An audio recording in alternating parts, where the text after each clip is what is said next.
Good morning and welcome to today's Quick Bite.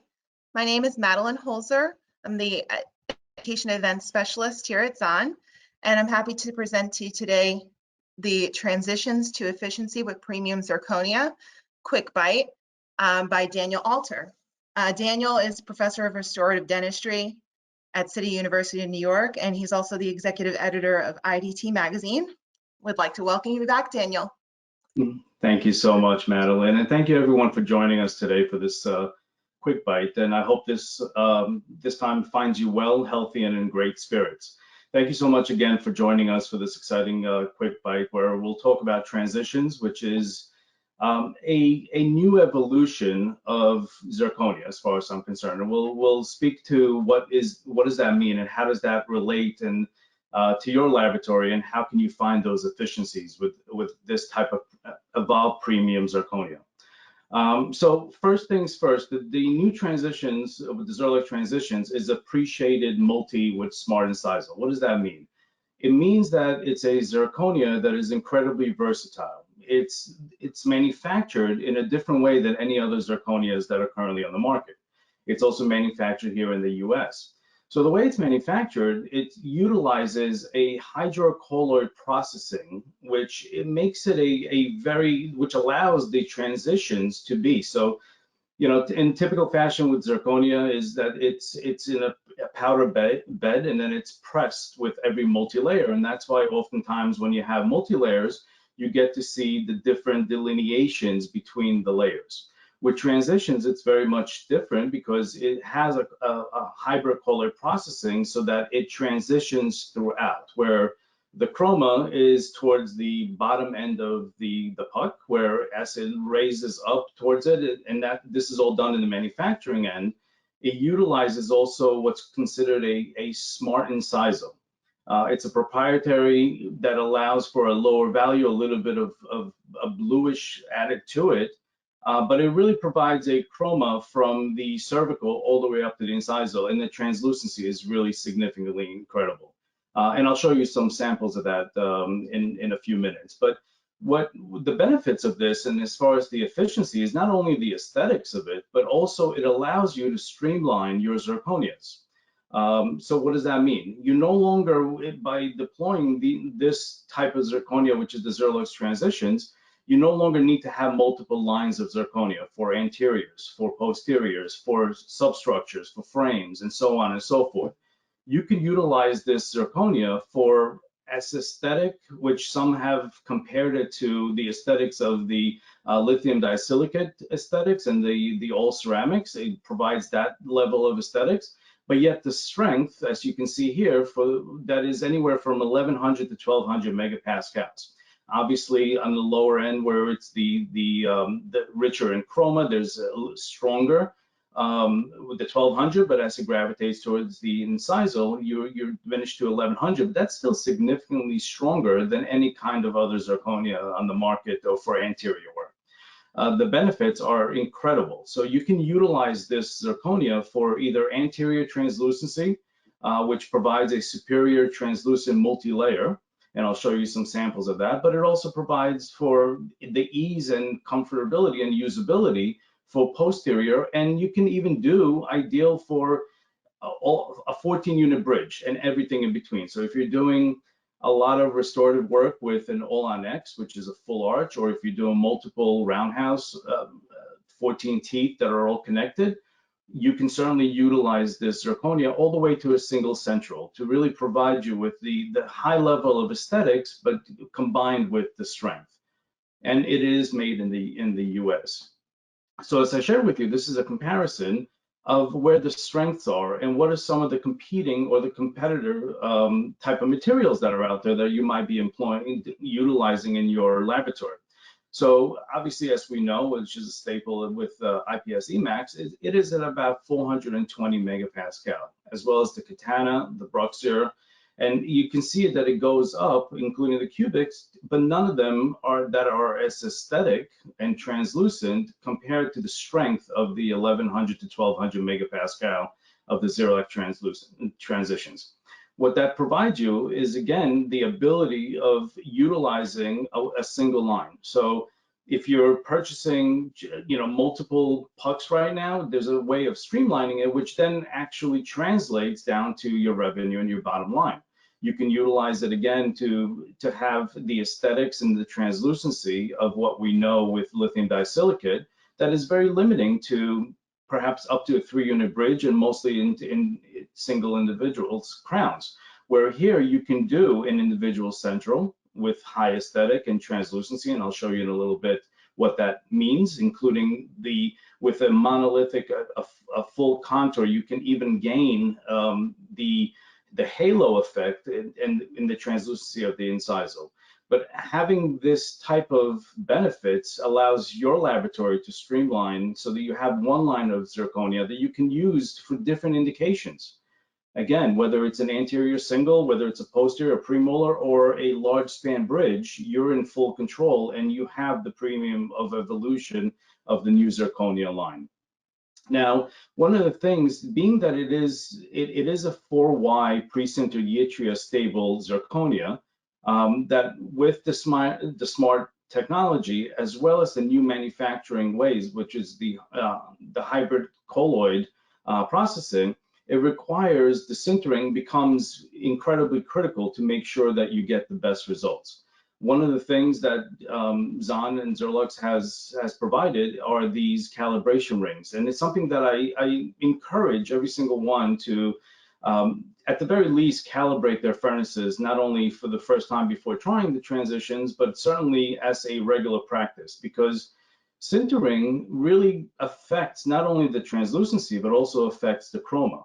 And having a variation or a difference rather of 30, 40, 50 degrees will be absolutely detrimental to the result that you're getting with zirconia, and specifically with transitions as well. So any kind of zirconia, any kind of sintering zirconia, it's very important to have the right temperature.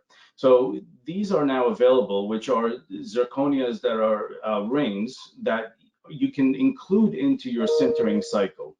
So it's meant to be in such a way that it's not disruptive to your regular workflow. It's rather you're able to place these rings, as you see here, into your sintering oven, and you can run it up with your regular sintering cycle. So once you run it up in your sintering cycle, if your sintering cycle is, let's just say 1500 degrees, you take these rings out once it's post-sintered and you measure it with a caliber. Once you measure with the caliber, and for this example, we see that it says 19.47, and there are charts that are attached to that then we can correlate. As you see here, 19.47 means that the temperature, the true temperature in the oven is really 1506. So I really suggest strongly to make sure that you calibrate your furnace in the beginning, because what you might be reading as your digital reader may or may not be necessarily what is really happening in your oven. And the true temperature of what's happening in your oven is where you're going to get those best results. It's where you dial it in to get the best benefits and more of a consistent and repeatable results every single time. Now, why do I say certainly in the beginning to use it for calibrating prior to transitions and use it on a regular cycle, meaning depending on your maintenance protocol, whether it's once a month, once a week, or once every 2 months, depending on your production volume and how often you sinter. As we know with sintering elements and heating filaments, they may fluctuate or they may diminish and some may increase, and you want to make sure that you're consistent and making sure that it's constant all the time and it's repeatable. Now with these calibration rings, it makes it very easy because again, you don't have to compromise your workflow. You don't have to disrupt any of your regular production. You just throw one of these rings in with your typical sintering and then measure it after it's been sintered, and that will tell you exactly what temperature it is that your crowns are subjected to. So as in our example, if we're firing at 1500 degrees Celsius, and it really shows us in here, according to this example, that 19.47 is really 1506, that means that you're running 6 degrees hotter.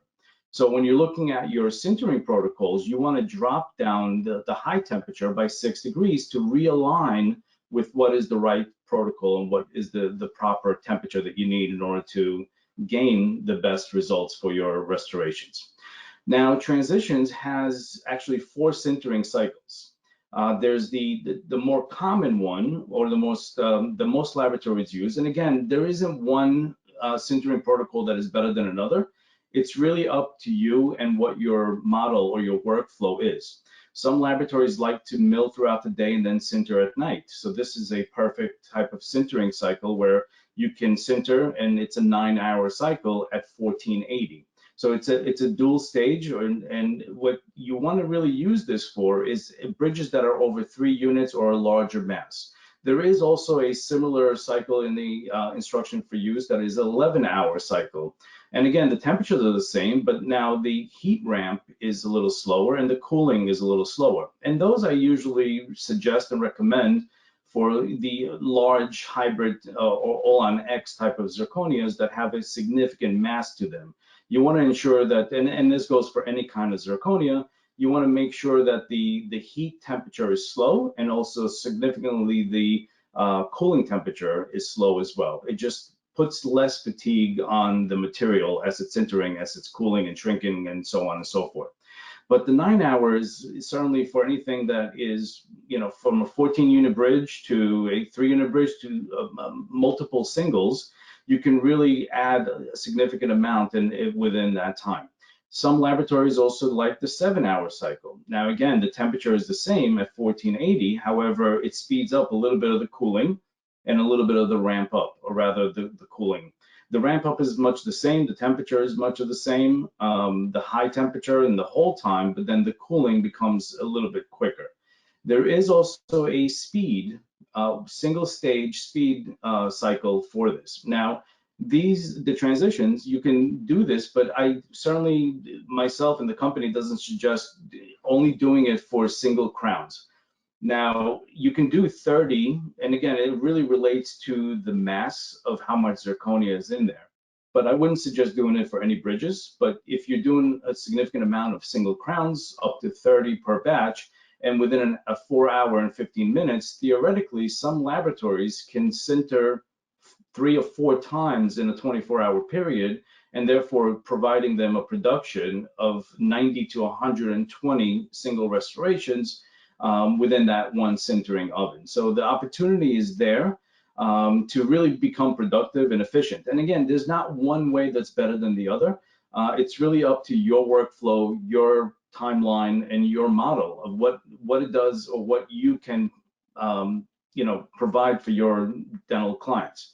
Now, the 4 hour and 15 minutes oftentimes is utilized also for same day crowns, where you're designing, you're sintering, and then within a 4 hour, rather milling, and then sintering in a 4 hour and 15 minutes.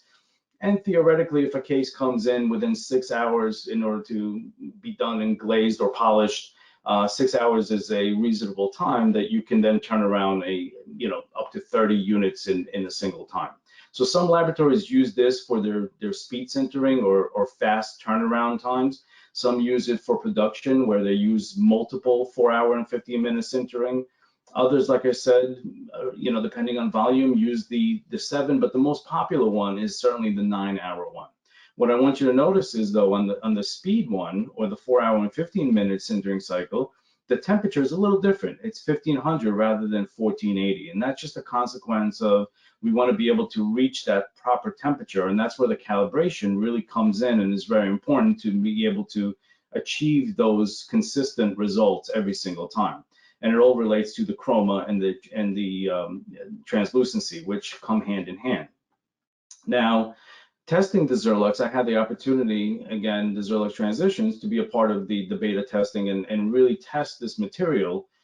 So what I did was I milled all single centrals from the same STL in different shades of the same tooth in various pre-shaded pucks, and then sintered and glazed under vacuum without adding any stains. So all I did was, frankly, I used GC luster paste.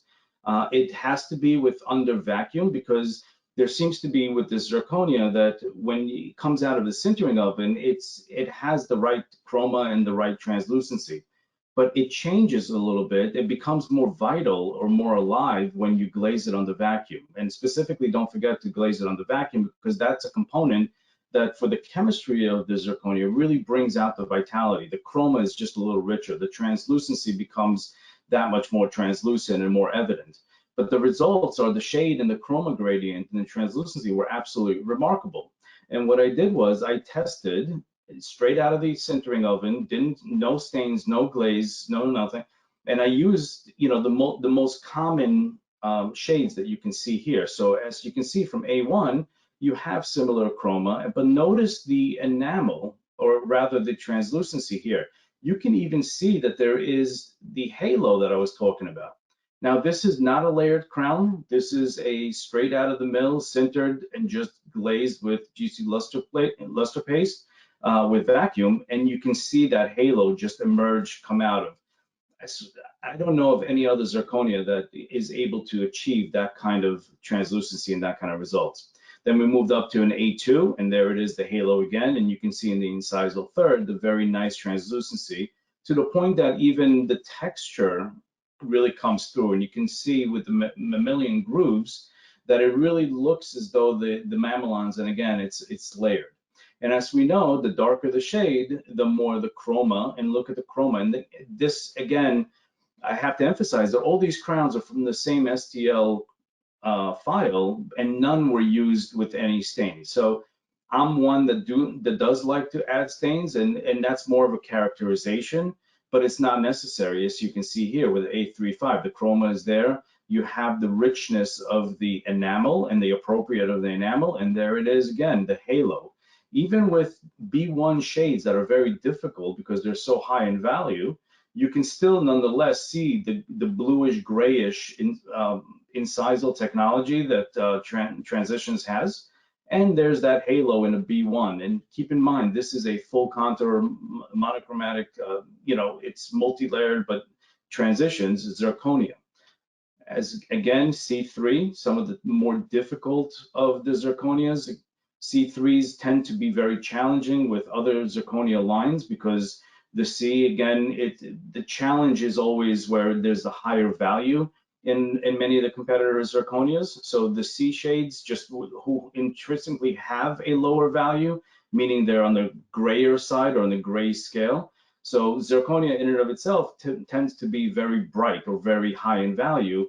But what I found with Transitions that it really mimics what is the natural shade and rather lowers the value and therefore creates the proper shade right off the bat, right off of the puck, as well as the D shades you can see here. So it's remarkable of how the chroma is truly correct, but even more so is the translucency that you're able to get with the Transitions. Again, this is attributed to the way it's manufactured, the way it's actually processed rather than powdered. It's actually using a hybrid colloid, so it almost liquefies the material, the raw materials, in order to create and process these Transitions zirconia, which is absolutely remarkable. And that's why I say it's almost a new evolution of zirconia, and it is an evolution of zirconia because of the way it's manufactured, but the beauty and the results that you're able to get with such ease, it allows for a laboratory, whether you're a production laboratory or a niche laboratory, to be able to gain or garner those results with a consistent and repeatable way. Now, when it comes to sintering, depending on the different type of sintering ovens, some ovens, even after you calibrate it, it depends on how they hold their caloric intake in the inside, meaning how is it, so we can have a heating element that will raise it up to 1500, but then how does it maintain that temperature on the inside? Does it drop? Does it maintain it for longer? Does it heat soak, for lack of better words? So these are things, again, that I just want to share with you because it's what I call that dialing it in. So what I found with this Zirlux transition that is different than ceramics or the zirconia that we're accustomed to, that the higher the temperature, you tend to get more translucency, where this is quite the opposite. The higher the temperature with the Transitions, you lose the chroma as well as lose a little bit of the translucency. So we'll focus on the chroma per se, because the translucency is just remarkable and it's always there, but the chroma is something that what I consider is you have to dial it in. So the temperature, again, the 9-hour cycle is a 1480 cycle. But if you're running your first test crown and it's an A2, for example, and it just has a slightly, rather than an A2, it's an A1.5. And again, it's attributed not only to your sintering oven, but also to how it maintains the temperature within the oven for a prolonged period of time. So if it comes out of slightly lower in chroma, you might be a little bit hotter in the oven or maintaining the temperature. So I suggest dropping down the degrees by in 50 degrees. So if you're firing at 1500 and you're getting an A1.5 rather than an A2, I suggest making your next sintering cycle at 1450. And you can see here from these test tabs that the chroma increases as you go down in temperature. Now, realize that it's not going to affect the physical properties of it because, quite honestly, it's sintered and vitrified once it reaches 1100 degrees. And you can bring it down, and we've had some customers that have brought it down to 1430 and have reached those great results. The benefit of that is that once you dial it in with your sintering oven, and I have to say, different sintering ovens, you can have the exact same sintering oven as a fellow laboratory owner down the road, but they may behave a little bit differently. So every piece of equipment always needs to be dialed in, and this is no different. The transitions, you want to utilize, you want to fire it, certainly calibrate, then fire a sintering oven, and then match it up to a shade tab. I do suggest glazing it with vacuum first so that you get the vitality, but if you feel that you need a little greater chroma, just drop the degrees by 50 degrees and see where you are. If you need to drop it more, then start dropping it by 20 degrees until you dial it in. And once you dial it in and get the results you want, all the rest of the shades fall in line in the appropriate way.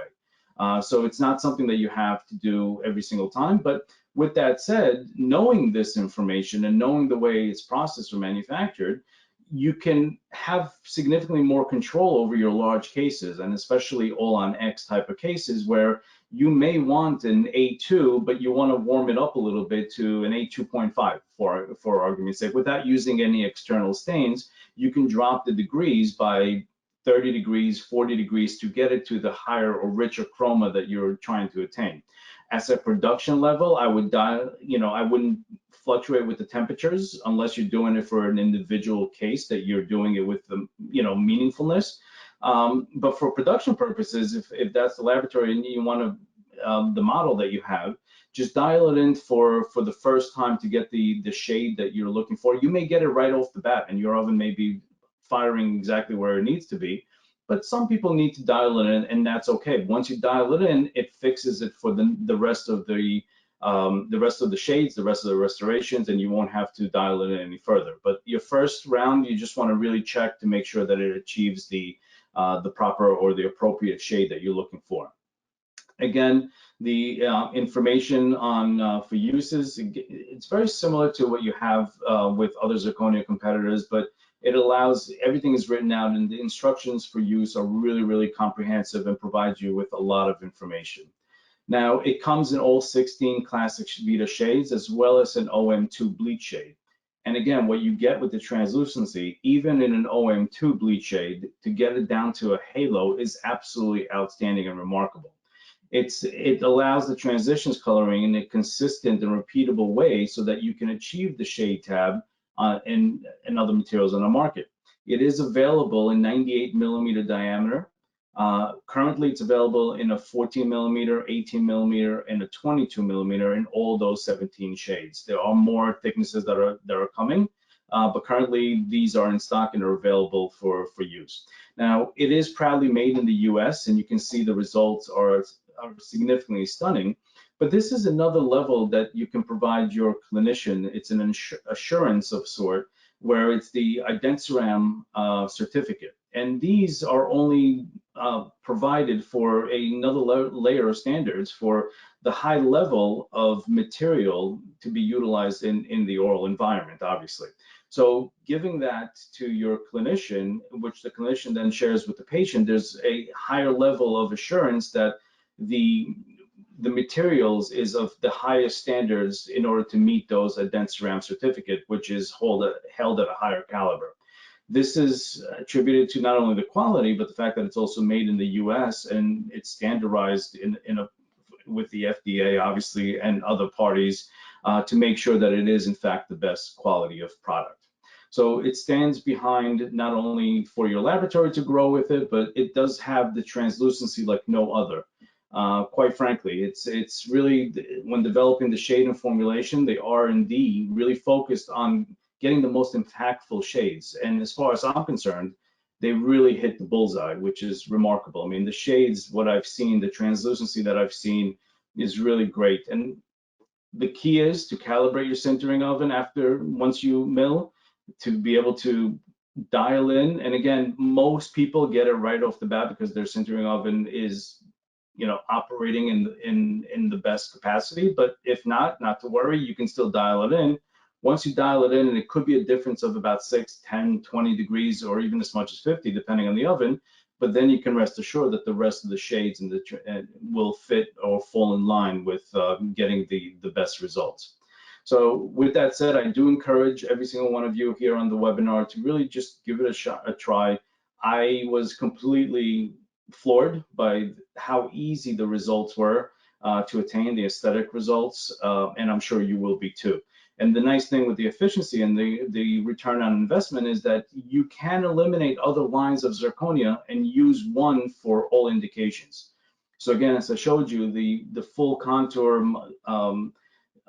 single individual anterior or single individual full contour, you can achieve all the way to a 14-unit cutback that you add porcelain, whatever it is. Nothing changes in the laboratory. It allows you to be able to provide your dentist with the quality, the high standards that they've come to expect from your laboratory. And hope you find this of great value. And if there are any questions, I'm certainly happy to answer. And thank you again for joining us for this quick bite information. Thank you, Daniel. We did have a question come in queue. I just wanted to remind our participants, if you do have a question, please use the questions panel. We'll be happy to address them. We do have a few minutes. We had some questions come in prior to our quick bite.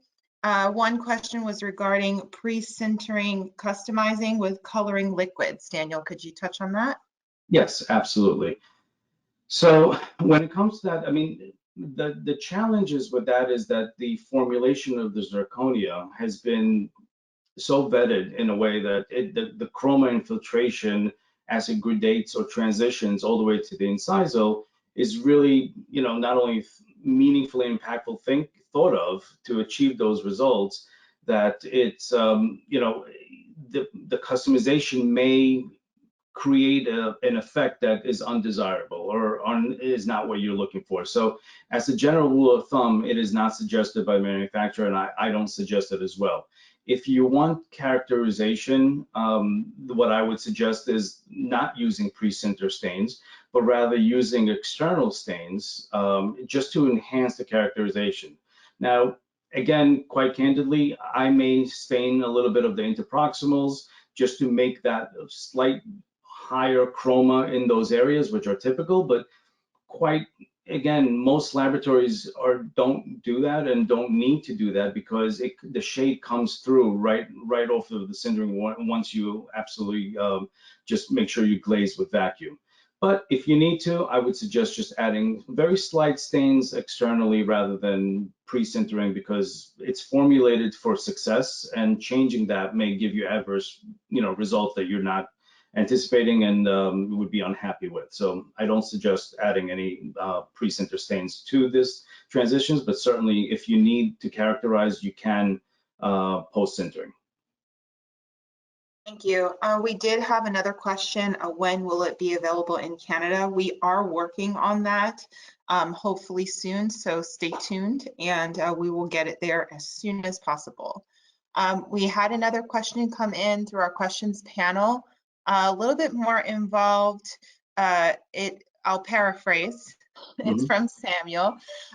He had a few bridges that had broken between connectors about a year after cementation. Said that they appear to have plenty of thickness around the connections with 1200 MPa strength zirconia. He was wondering what could be the cause of the breaks.